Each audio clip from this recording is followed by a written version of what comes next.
Well, hello everyone, and welcome to today's webinar. Today we will dive into a very exciting topic, the artisan's approach to modern learning, how to scale without sacrificing quality. This session is eligible for HRCI, SHRM, and ATD professional development credits.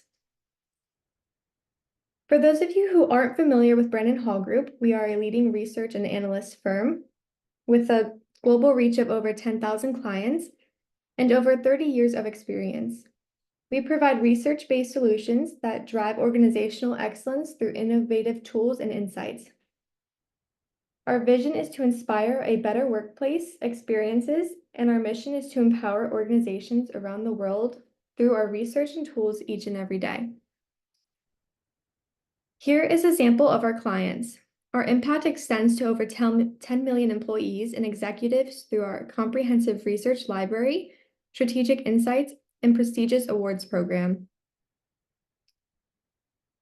We also invite you, as always, to participate in our research surveys. We have 3 that are active now, and links will be available in your handout, or you can always visit brennanhall.com. Once the results are analyzed, all participants receive a piece of complimentary research and other exclusive benefits. If you want to learn more about our Excellence Awards, please visit excellenceawards.brennanhall.com. Brandon Hall Group Institute is the top research and insights institute serving learning, talent, and HR leaders worldwide. For over 3 decades, we've shaped the future of human capital management by providing essential research, certification, and recognition to organizations committed to excellence. And thank you to today's webinar sponsor, WeLearn. WeLearn is a learning services, consulting, and custom content provider that works alongside you to co-create behavior-changing solutions. They're fast, agile, and truly invested in your success. Their commitment, they deliver exceptional learning experiences no matter what. WeLearn serves SMB to small enterprises across the United States and beyond. You can learn more if you visit WeLearnLS.com. Now, let's meet today's speakers. First up, we have Alan Mellish. He is our Principal Analyst here at Brandon Hall Group. Alan has spent the past 14 years serving the HCM community as an industry analyst and marketing strategist. Alan has run industry conferences, built original research, and worked in agencies to build HR tech brands. As a principal analyst for Brandon Hall Group, Alan draws on his own experience to raise the bar for HCM expertise and build market share for top-tier HR solution providers.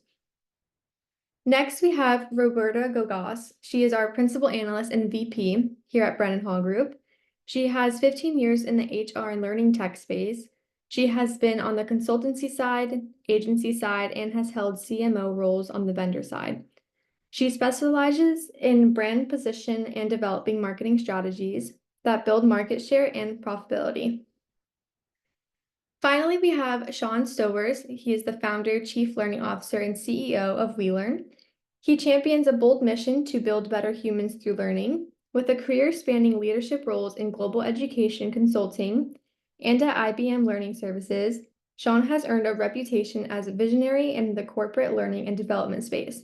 Known for his ability to connect ideas, people, and solutions, Sean partners with organizations to create innovative learning experiences that drive real business impact.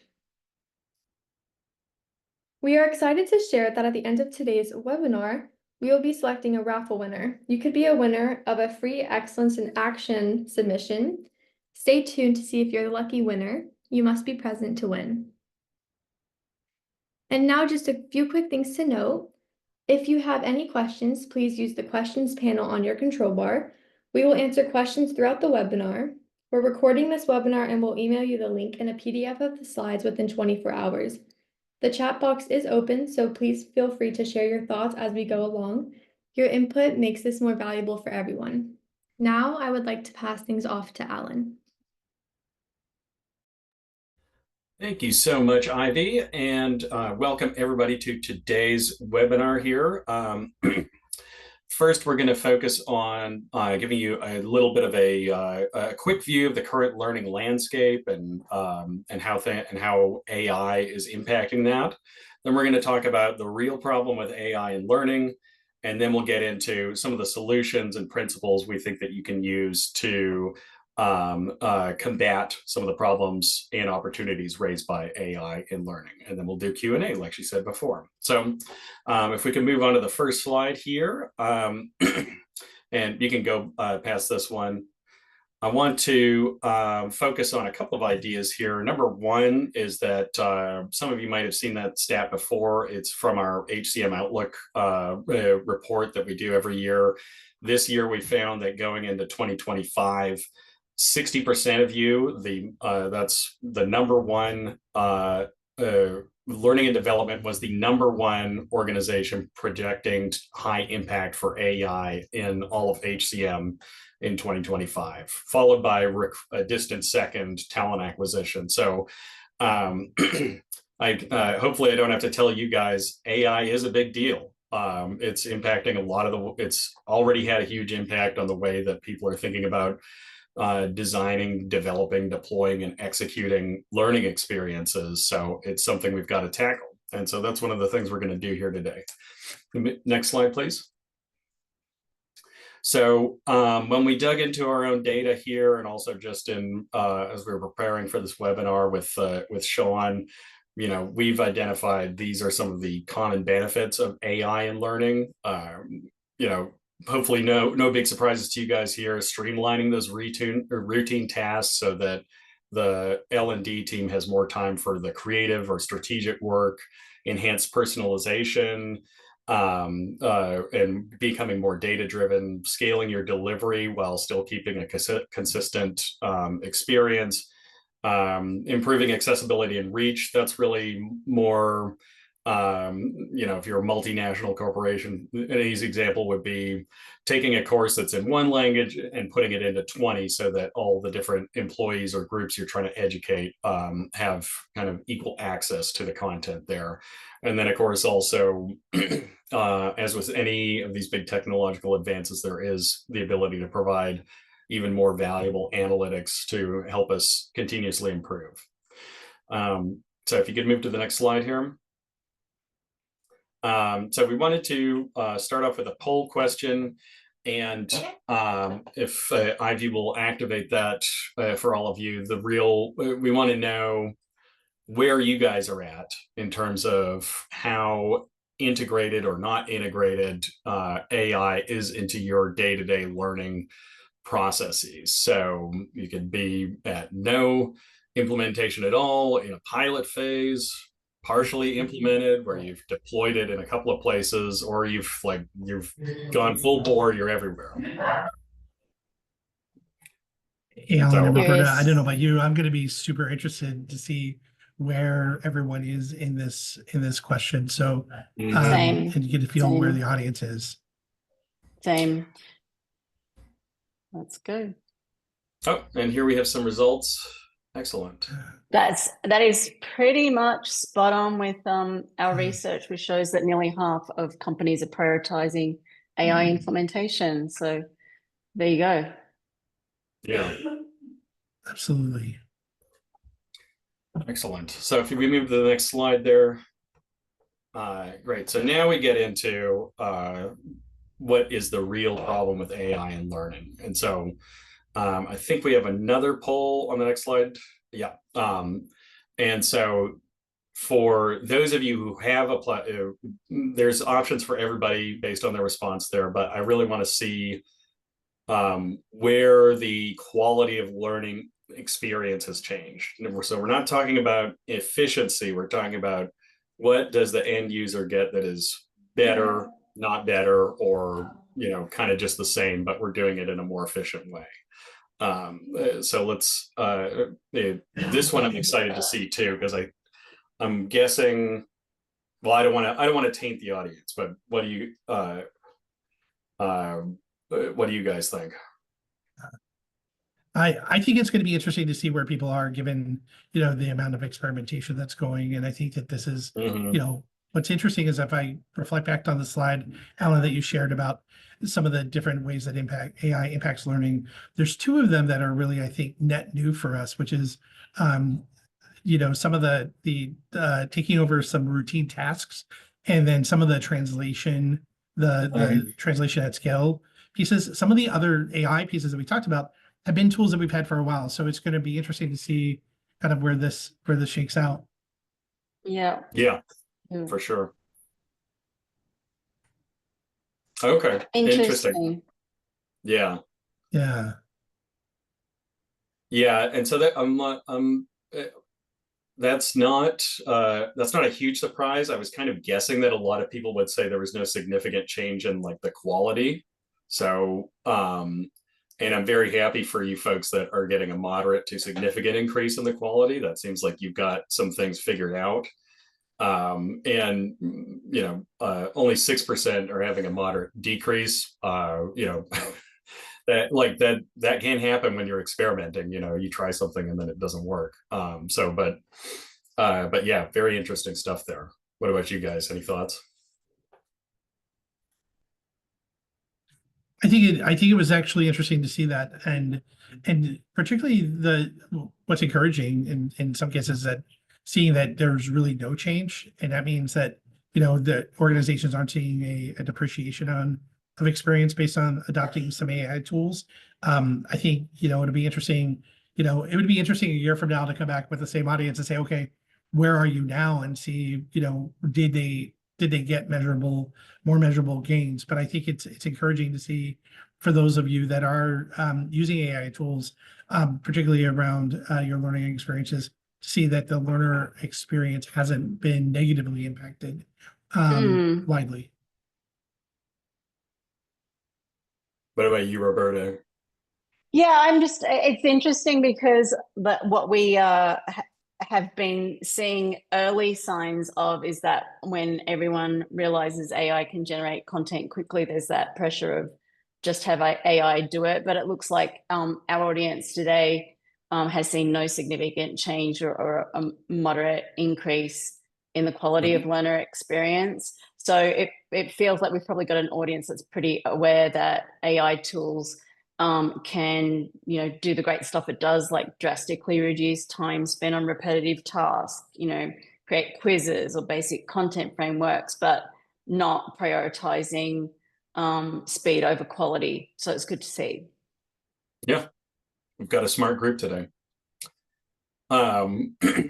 So on to, you know, the real problem we see with AI and learning is when you take that, just have ChatGPT do it, and then move on to the next thing.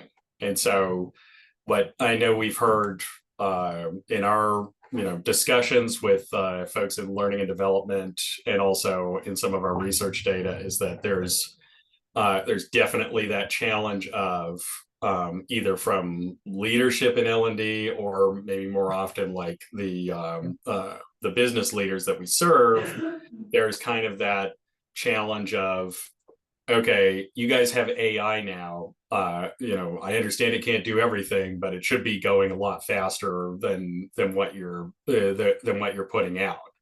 And so then, you know, L&D professionals are maybe feeling pressure to either to put out more, and then either quality goes down, or, you know, the L&D team is being overburdened because of an unrealistic expectation. You know, so go ahead. I think it's sorry, Roberta. Go ahead.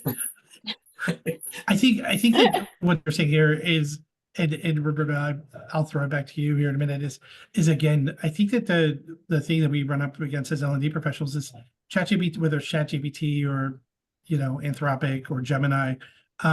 These are large language models that have not been trained on the particular context of our business, right? So the context of the content that's being created still has to be delivered in terms of what's in our what happens in our business.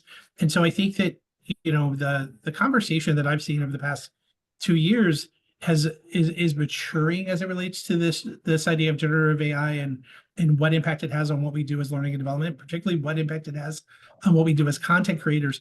But, you know, I think again, this is, you know, we have to realize that no matter what the tool is, By the way, there are plenty of our authoring tools are beginning to build in AI authoring capabilities. Remember that those tools aren't trained on our context. They don't know our industries. They don't know what happens inside of our organizations. So the ability for us as learning designers to bring context to this remains super important. Roberta, where were you going to go? Thanks. It was something, it's interesting to me because I think I want for people to understand that it's common across the board for all content creators, as well as in learning, that when stakeholders know AI can write something in 15 minutes, there's this expectation that everything can happen in 15 minutes.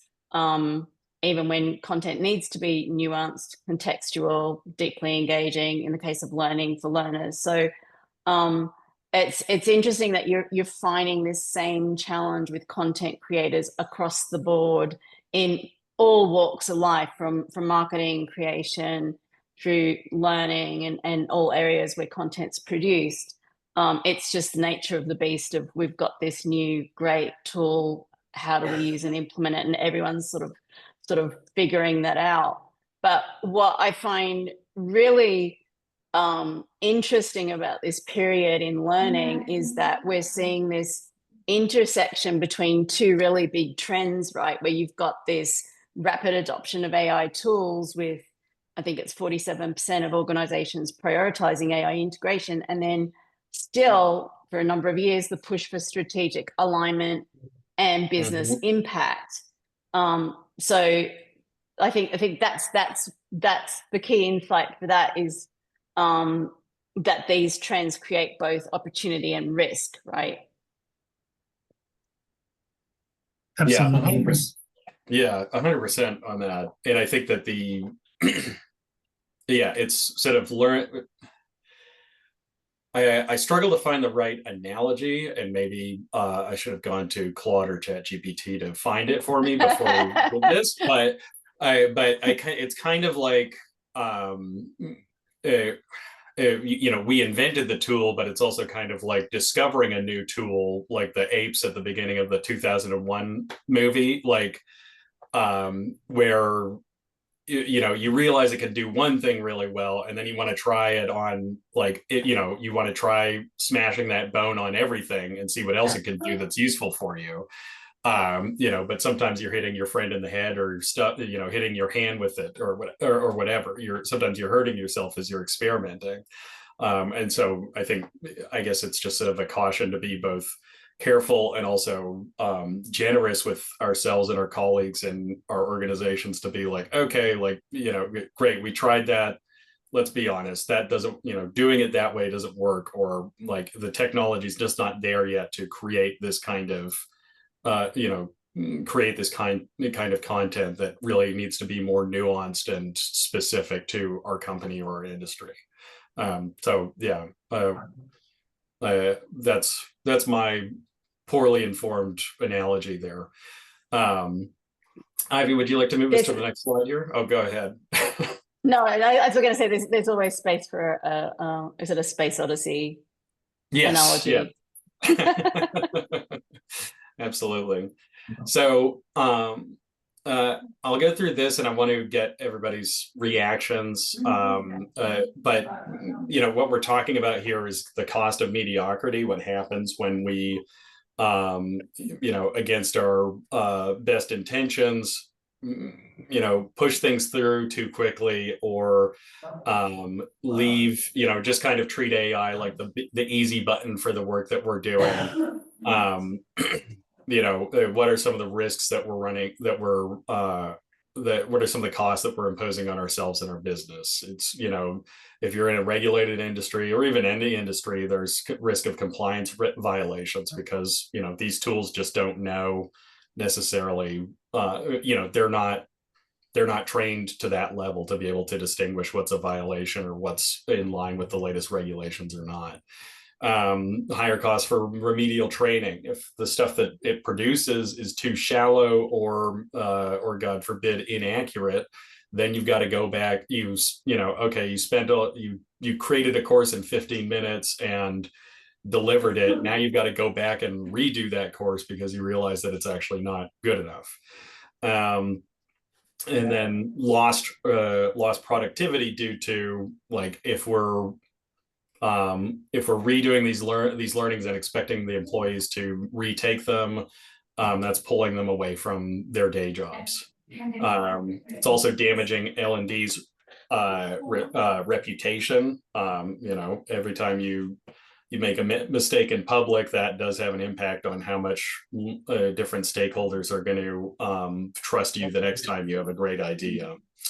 And then, there's those legal or regulatory consequences where if something slips through and that never gets caught until somebody from the government catches it, like we were having a conversation earlier today about how careful, for example, biohealth, pharma, all sorts of industries like that, they have to be on point with certain types of training so that they can say that their people were adequately trained in order to prevent certain mistakes from happening. So I want to give you guys an opportunity to sound off on here. Like, are there any other costs, or do you want to elaborate on any of those points? Go for it, Sean. I think that the thing that's super important here, because I think, all of the things that you've outlined about the cost of mediocrity are super important, but I do think the big one here is for me the trust in the L&D organization.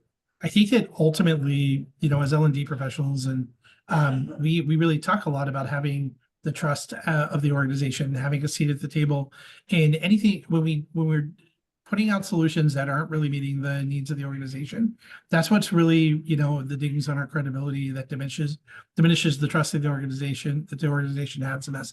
I think that's why it's super important to be super honest and transparent about what it takes to build quality learning experiences. And I think, we often have conversations here, and there's a great colleague of mine, Lauren Saunders, who says, we have to dispel the myth that we create 40-hour experts, right? And in the same way that we have to dispel the myth that you can create a course in 15 minutes. We have to be honest about that and say, there is time that goes into this. And ultimately, I think the more that we can be transparent with our partners in the business about what it actually takes to build learning experiences, I think that allows us to build the trust, right? So I think that that's of all these things are super important. But from an L&D organization perspective, the thing of not getting the rest of this right is that decreased trust, and that just puts us out of favor with the organization. I actually see Ian I was going to say, yeah. I saw Ian's thought of the loss of impact and its failure to deliver a competitive advantage. And Ian, I think you're spot on with that. Yeah, absolutely. I mean, that's one of the big, I'm quoting it from memory, but it was one of the top 3 initiatives or priorities for L&D in 2025 was, or maybe it was talent management. Either way, like identifying and addressing skills gaps is, a huge priority for organizations right now. And L&D is obviously right smack dab in the middle of positioning organizations to identify and close those skill gaps better. And so that is, if we can't reskill people fast enough to keep them delivering at like the maximum expected productivity, or, reskill them to the new jobs of the future, that is a business impact, exactly like you're saying, Ian. And Carleen just added that if you continue to fail to deliver, you can lose the support of your most valued stakeholders. Absolutely. And I think it's important to note that, like, in learning, we've seen this before, like, the lack of quality in content, right? But in the case of AI and Chat GPT, we're talking about the sacrifice of quality for speed that could potentially decrease learner engagement and reduce the effectiveness of programs. But to speak to your point, Sean and Carleen, like the challenge for L&D teams here is to really find that right balance and that means being thoughtful about where and how you implement AI, ensure there's proper quality controls in place, and maintain that human expertise that makes learning truly transformative, right? So just a few thoughts there. I love it. Ivy, could we move to the next slide, please? Great discussion from the audience, guys.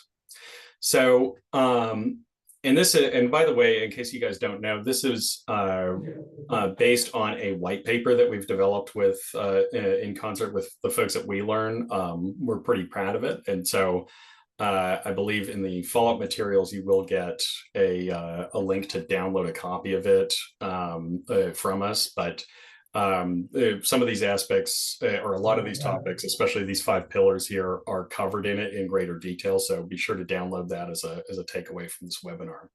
Anyways, these are 5 pillars or principles of learning excellence that we've identified as a way to keep that artisanal focus on quality without sacrificing any of the advantages that AI can give us. And so this is really about finding that balance between speed and quality for the learner and for the best impact for the business.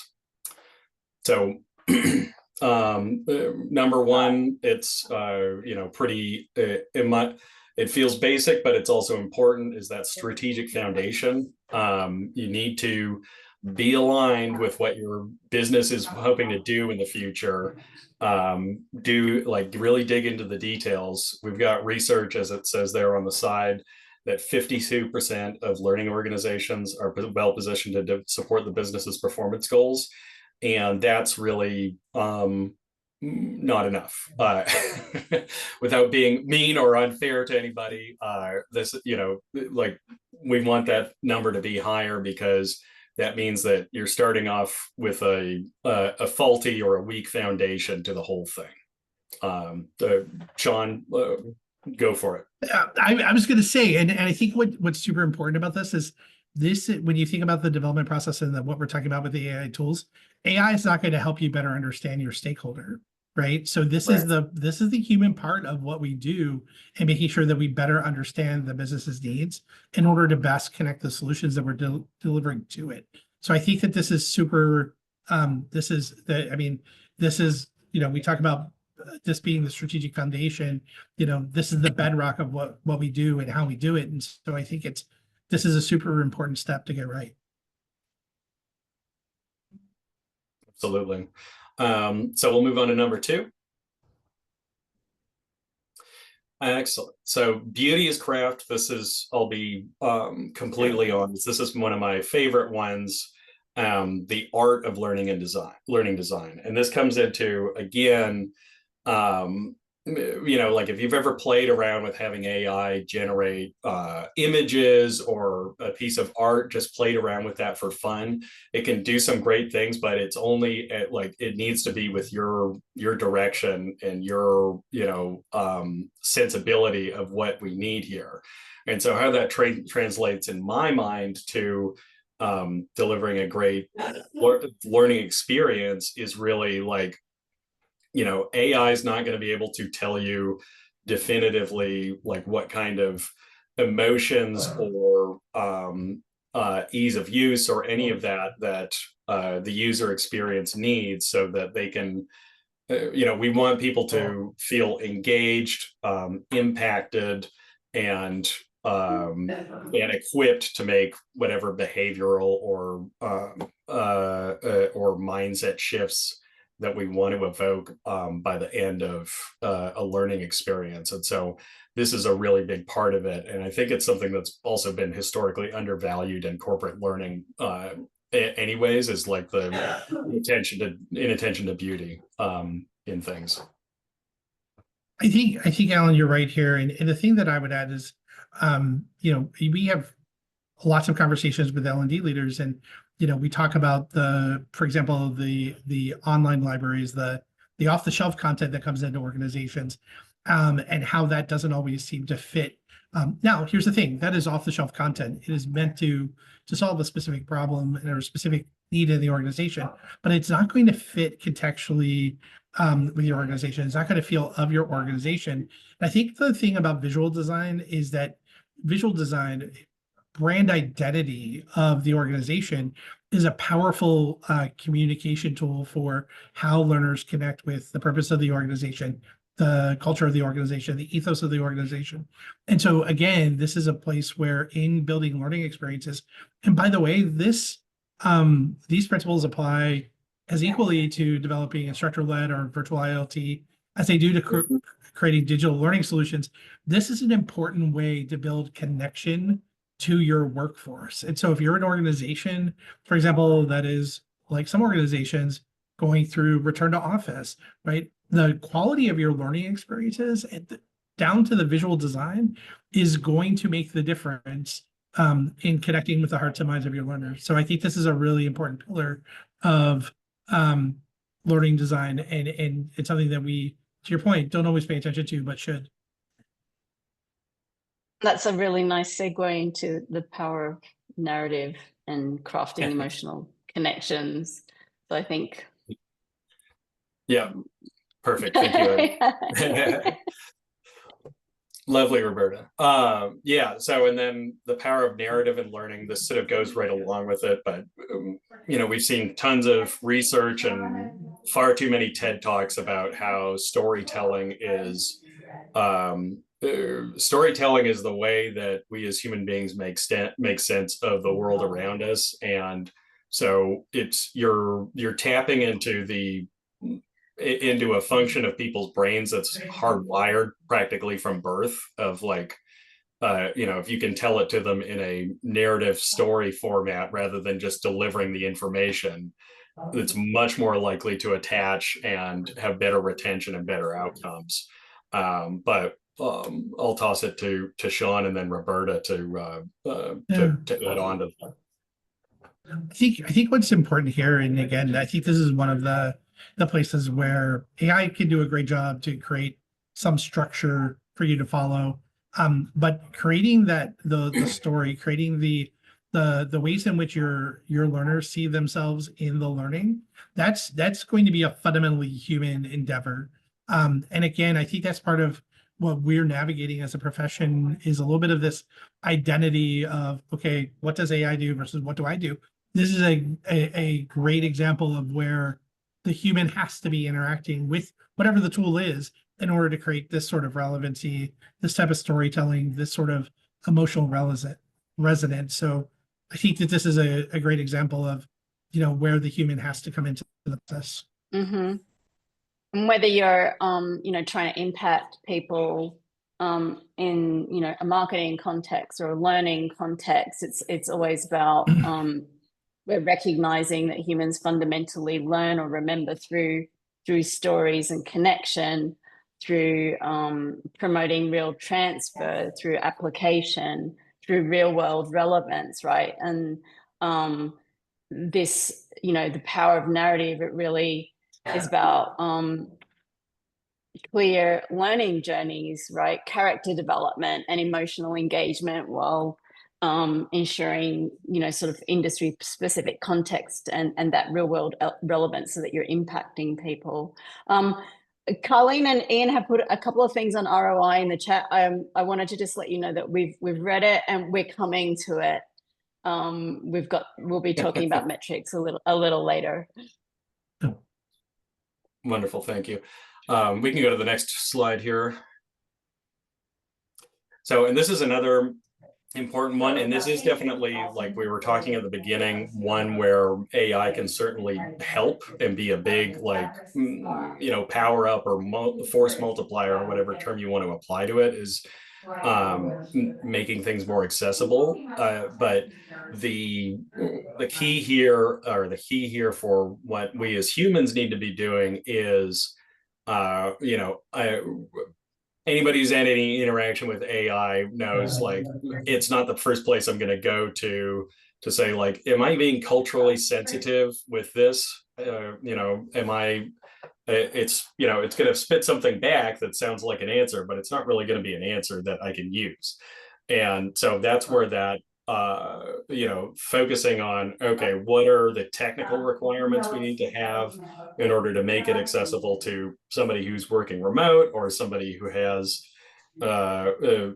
English as a second language, or somebody who's working in a completely different language, all of those, or has some sort of physical or physical limitations as well that might be need to be taken into account. All that has to happen. And like we've been saying, none of us have seen the AI powered learning tool that can really do that. You can tell it what to do, but you have to have that strategic mindset of like, okay, this is going out to a diverse group of people. How do we ensure they can all benefit from it? No, it's interesting because this pillar emphasizes that, well, actually customization and personalization are easier than ever because of, technological innovations, but it's in the thoughtful implementation, right, that we're talking here about, accessibility, cultural competence, like making sure it's accessible to all. What are your thoughts, Sean? Yeah, I think what's interesting is, again, I think there's some elements of this that we as L&D professionals have already been doing. So if we think about learning flexibility and multiple pathways, varied assessment options, I mean, we've been using adaptive learning platforms. We've been using some of that technology. So honestly, for us, that's kind of stuff that we have. I do think, again, when we come into the area of content creation, right, where, again, it would be tempted to think that AI could do this all. That idea of the global relevancy, the cultural sensitivity, language considerations, local context, those are still, that's still a place where we need to focus the humans. So I think that is super important.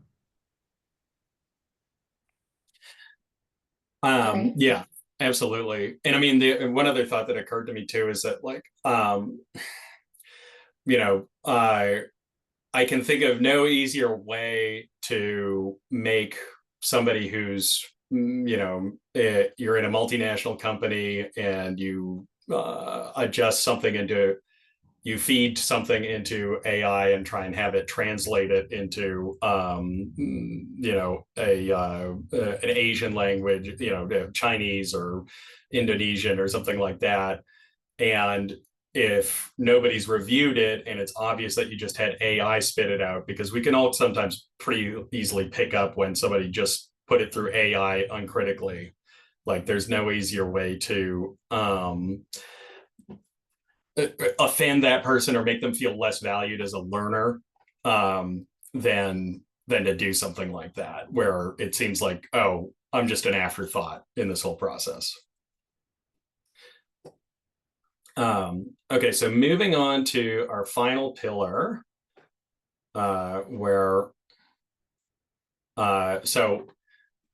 this is the artisanal learning mindset, and it's really, in a word, it's focused on quality and, or more than a couple of words, but it's focused on quality and continuous improvement and measurement.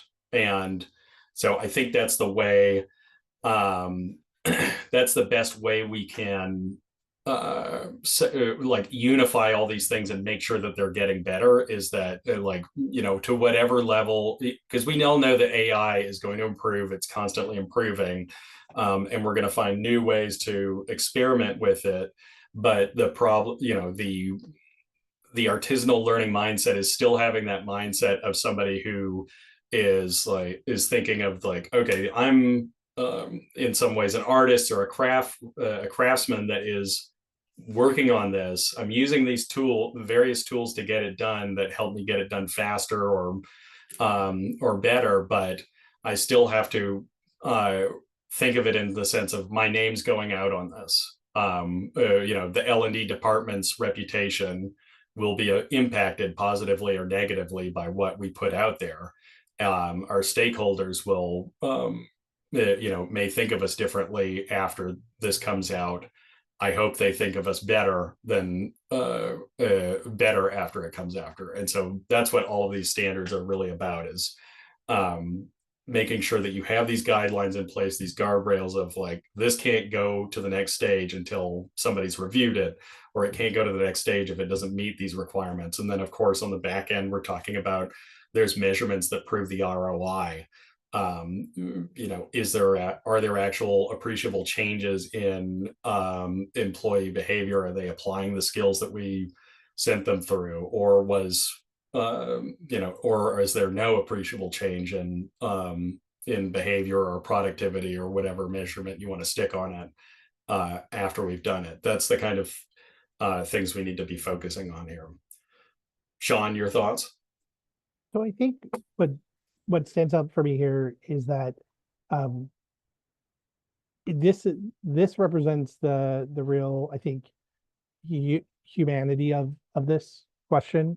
I think, you know, if we go back to the beginning of this talk and think about where we are as L&D organizations with AI, in some ways we're having the same kind of conversations, maybe internally, maybe internal to ourselves, that every employee is having about AI and what impact it's going to have on our jobs, right? And I think that the reality is that there are still going to be human elements of what we do as learning and development professionals that can be worked with the AI tools.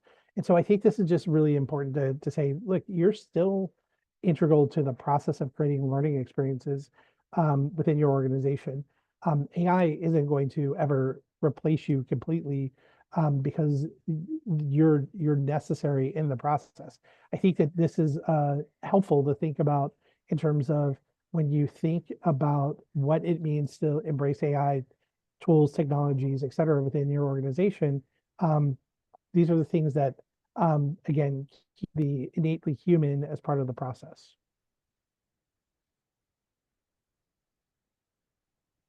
Roberta, Nice. what about you?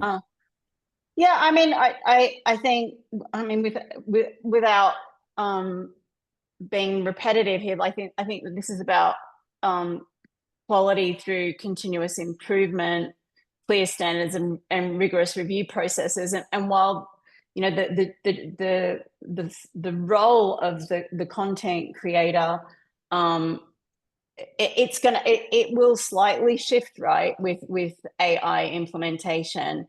But there's still a very important role there. So like everybody's sort of figuring out, like, you know, how you know, AI can be involved in review process, and this is, for example, initial review processes, but then the human gets final sign off. So it's really, again, back to that, it's really about that balance between the AI and the human element for ensuring that the high standards and learning effectiveness, you know, throughout this whole development process. So, and Yeah. yeah. Oh, go ahead. No, it's a work in progress for everybody. Yeah. What I was going to add. Yeah, and also, I mean, like, this is a little bit off topic, but in terms of like the general connection here for me is, you know, I think L&D and content creators in general need to have that, need to take on some of the mindset of like, in Renaissance era workshops, you would have like the master, like the Leonardo da Vinci, the Michelangelo. They're sitting up at the top. They're conceiving of everything. They're saying, okay, we're going to do the Last Supper. It's going to look like this. But then there's 4 or 5 assistants that are maybe doing a lot of the work, and then the master comes by and is doing touch-ups or saying like, no, this is crap, like do that part over, but it's still a Michelangelo at the end of the day. And Michelangelo probably did a lot of it, but there's that sense of using these AI tools, or now that we're talking about AI agents so much, there's sort of that that similarity coming out of history. And so it's like, how can I get the most out of these tools while still, you know, doing work that is worthy of Michelangelo? So we'll move to the next slide here as we get ready to move into move into Q&A time. I saw there's at least one great question that came through that I really want to attack once we get to that. But designing the future of learning, this is not a binary choice between automation and quality, like where we say that you have, if you're not building your learning experiences with your own found driftwood and moss from the forest and clay from the creek bed, that you're somehow being inauthentic or providing bad learning. Like, we like tools, we like technology, we just want to do it right. So that focus on quality matters, not only for our reputation, but also the learners really know the difference. Does anybody ever look at all those training videos from Wendy's and those places that are on YouTube from the 80s, where there's a long extended rap on how many patties and how long the patties stay on the grill and all of that? People know silly stuff when they come, although I have a soft spot in my heart for some of those training videos. And then success belongs to the learning teams that are doing this most effectively, where they can, stay true to the timeless principles of craftsmanship, but also use all these new technologies as a power up, so that, hey, we're building great stuff every day. We're just doing it faster, faster than anyone would have thought possible 10 years ago. Any parting thoughts before we go to Q&A, guys?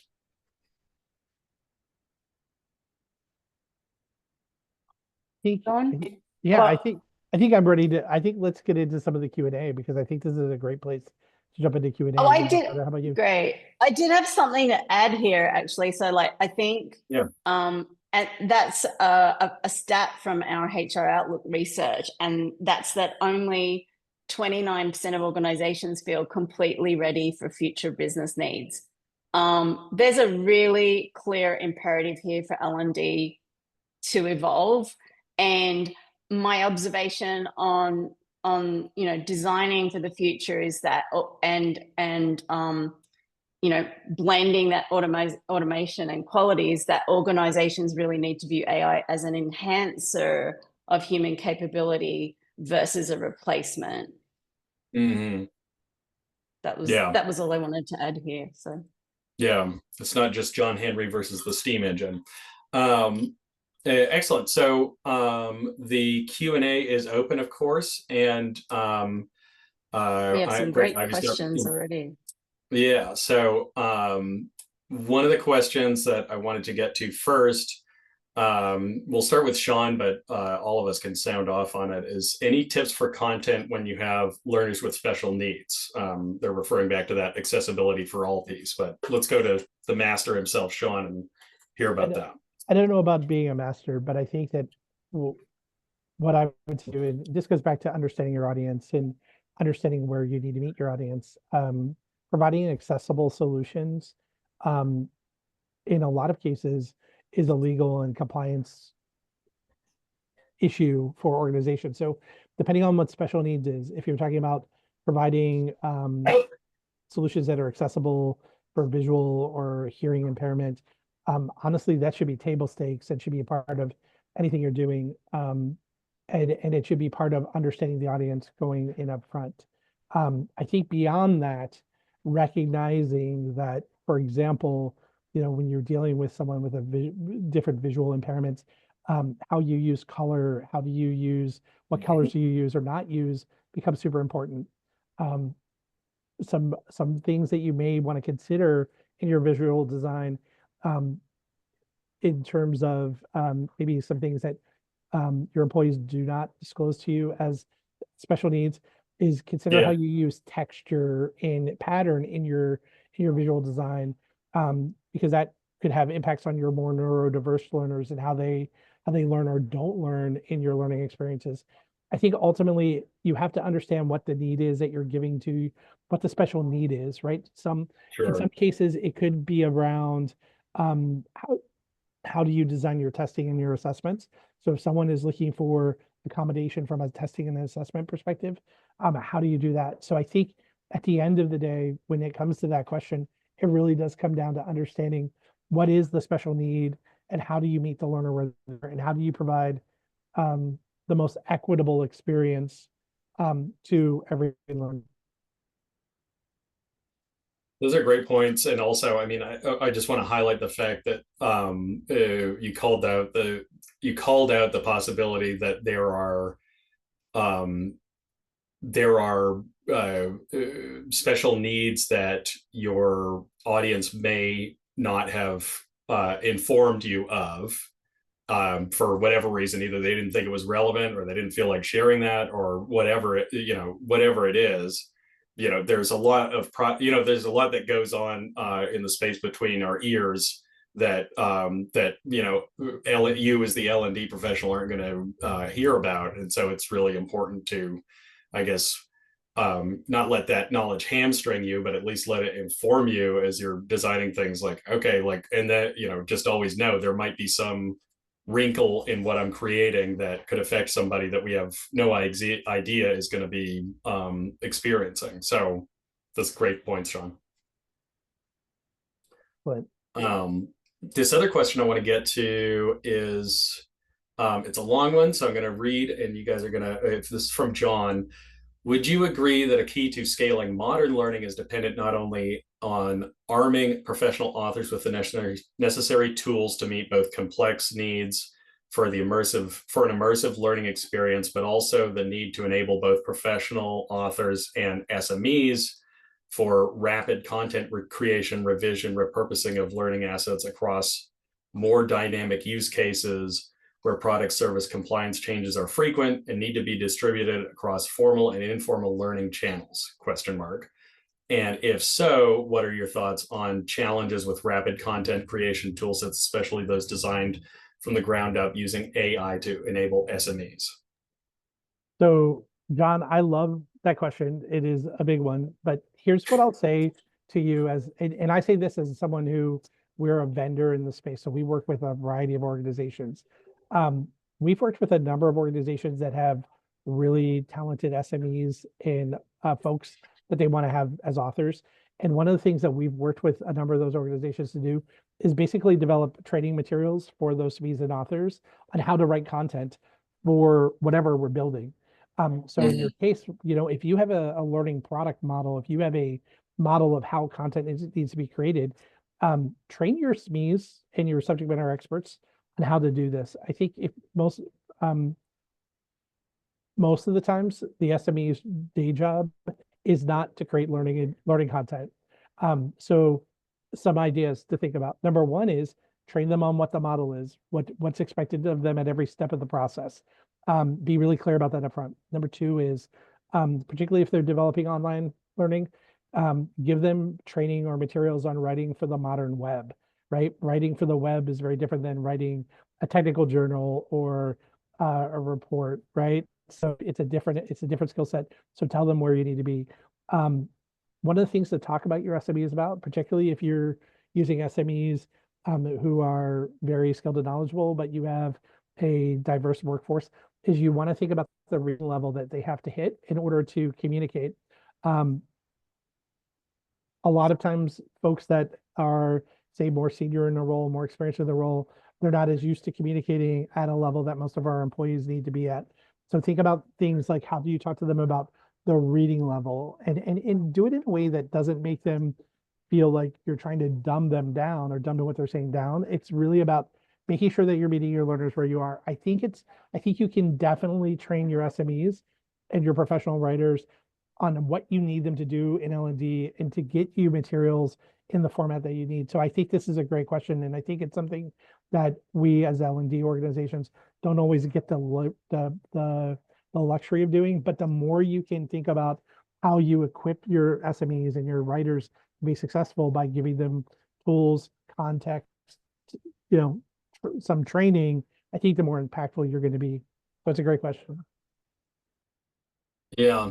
And it's sort of like you're creating a culture of learning overall. Is like the more that like we're not expecting anybody to become an instructional designer who's not already on the L&D team, but we're making you're sort of teaching more people to be able to fish, and that's a powerful thing because they're going to probably start applying those lessons that they learned from you.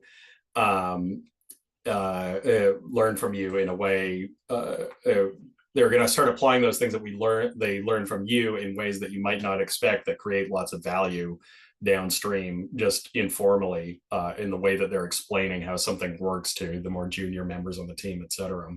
So I do want to make sure, and Ian prompted us with a more in-depth connection, question on this, but since we had some questions wanting us to touch on ROI and metrics.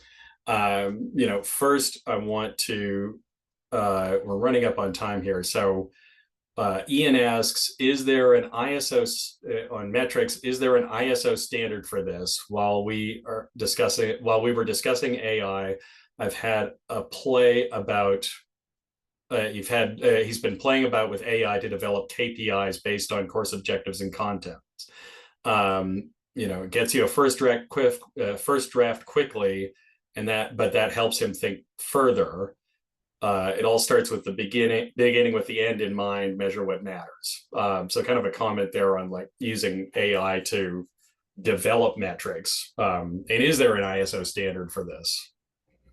So I think he's saying there is the ISO standard for.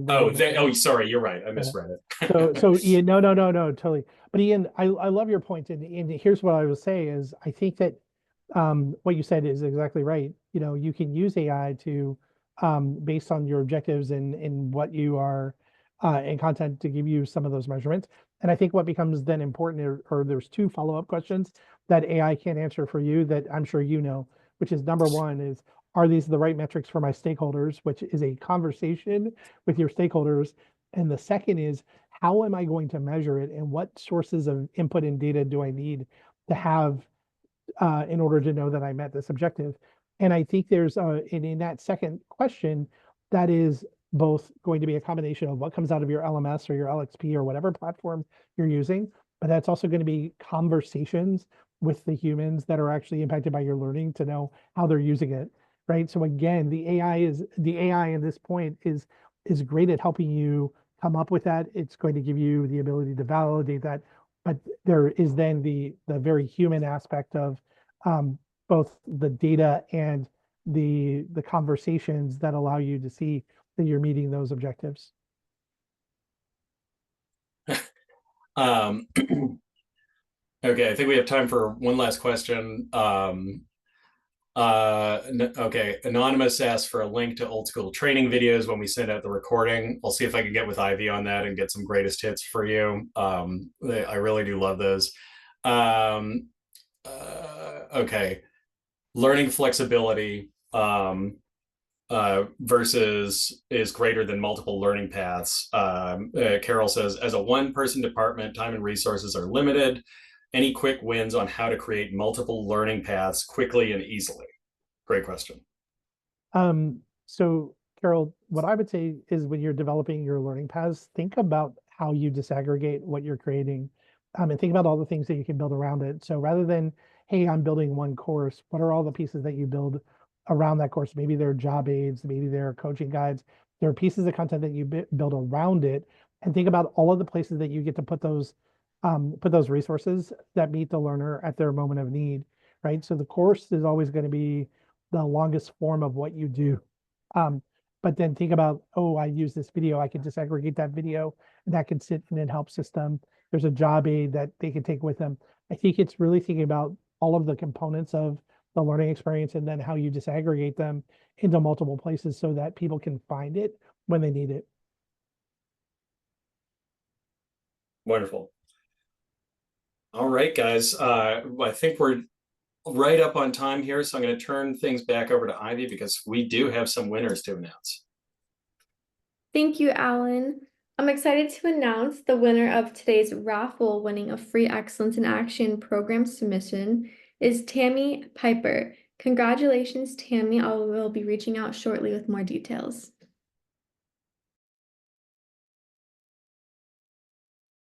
Excellent. Well, thank you everybody for joining us today. Like I said, we'll be sharing, I think we can easily share some YouTube links for you all, and also a link to download the PDF of the report that this is all kind of inspired by. So thank you to Sean, Roberta, and everybody else for attending, and Ivy for hosting. Have a great rest of your day. Thanks, everyone. Thank you.